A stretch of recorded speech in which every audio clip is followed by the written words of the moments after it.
नमस्कार दोस्तों, आप सभी का स्वागत है हमारे YouTube चैनल पर। आज हम बात करने जा रहे हैं ब्रह्मदेव के बारे में। हम सभी जानते हैं ब्रह्मा विष्णु महेश त्रिदेव। ब्रह्मा विष्णु महेश के बारे में ऐसा कोई व्यक्ति नहीं होगा जो नहीं जानता है।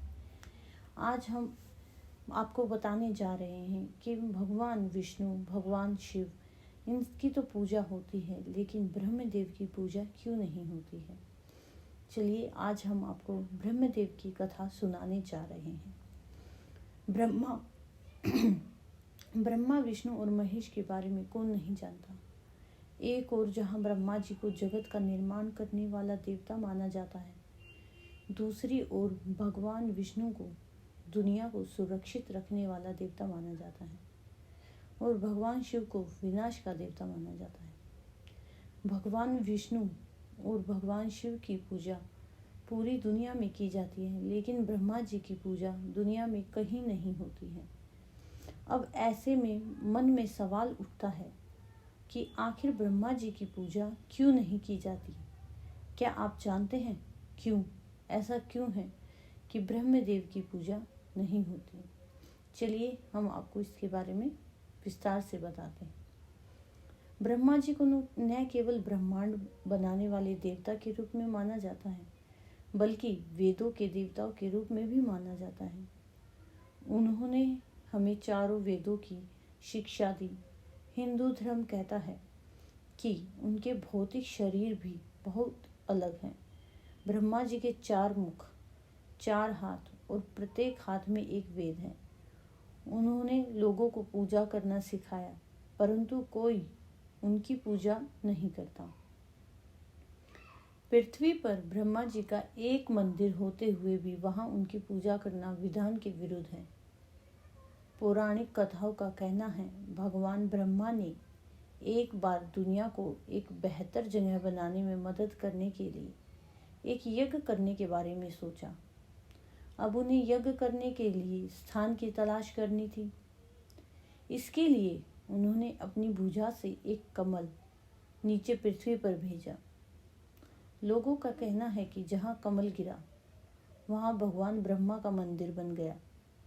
यह राजस्थान राज्य का पुष्कर शहर है, जहाँ उस फूल का एक टुकड़ा गिरकर तालाब बन गया। हर साल लाखों लोग भगवान ब्रह्मा के दर्शन के लिए पुष्कर आते हैं। हर साल कार्तिक पूर्णिमा पर इस मंदिर के चारों ओर एक बड़ा मेला, पुष्कर मेला लगता है, लेकिन यहाँ आज भी कोई भगवान ब्रह्मा की पूजा नहीं करता है। पौराणिक कथा कहती है ब्रह्मा जी यज्ञ करने के लिए पुष्कर गए थे, लेकिन उनकी पत्नी सावित्री वहां समय पर नहीं पहुंची और पूजा का शुभ मुहूर्त समाप्त हो रहा था। यज्ञ में सभी देवी देवता मौजूद थे, लेकिन देवी सावित्री नहीं थी।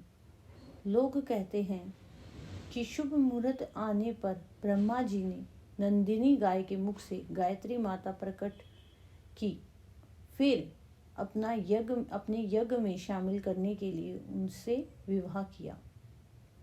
जब सावित्री यज्ञ में गई तो ब्रह्मा के पास एक अन्य स्त्री को बैठे देखकर वह क्रोधित हो गई। क्रोध में आकर उन्होंने ब्रह्मा जी को श्राप दिया और कहा कि अब कभी कोई उनकी पूजा नहीं करेगा। लेकिन जब वह शांत हो गई और देवता ने उसे श्राप वापस लेने के लिए कहा, तो उसने कहा कि केवल पुष्कर को छोड़कर और किसी स्थान पर ब्रह्मा जी की पूजा नहीं की जाएगी और न ही मंदिर स्थापित होगा। जो भी मंदिर स्थापित करेगा उसका विनाश हो जाएगा। इस श्राप के कारण ही ब्रह्मा जी की पूजा नहीं की जाती है। पद्म पुराण में कहा गया है कि भगवान ब्रह्मा यहाँ पुष्कर में 10,000 वर्षों तक रहे थे। इन वर्षों के दौरान उन्होंने दुनिया में सब कुछ बनाया। पुष्कर में भी काफी लोग माँ सावित्री के बारे में जानते हैं। लोगों का कहना है कि जब सावित्री का क्रोध शांत हुआ तो वह पुष्कर के पास की पहाड़ियों में चली गई, तपस्या की और फिर वहीं रहने लगी। लोगों का मानना है कि देवी आज भी यहाँ रहती है और अपने भक्तों की देखभाल करती है। इन्हें भाग्य की देवी माना जाता है। लोगों का मानना है कि अगर कोई विवाहित महिला माँ सावित्री के इस मंदिर में पूजा करती है तो वह अधिक समय तक जीवित रहती है और वह जो चाहती है उसे प्राप्त करती है। यहाँ आने वाले लोगों में ज़्यादातर महिलाएं हैं और चूड़ी प्रसाद के तौर पर माँ को मेहंदी, बिंदी और चूड़ी देती है।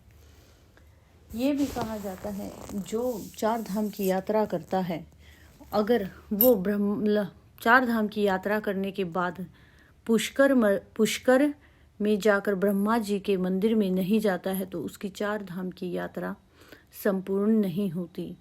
इसलिए चार धाम की यात्रा करने के बाद ब्रह्मा जी के मंदिर पुष्कर में जाना अत्यंत आवश्यक है। वहाँ पर जाने के बाद ही चार धाम की यात्रा संपूर्ण होती है। तो आप सभी हमें बताइए कि आपको ब्रह्मदेव की ये कहानी कैसी लगी। अगर आपको पसंद आई है तो प्लीज़ लाइक करें, शेयर करें एंड सब्सक्राइब करें और हमें कमेंट करके ज़रूर बताएं कि हमारी कथा आपको कैसी लग रही है। धन्यवाद।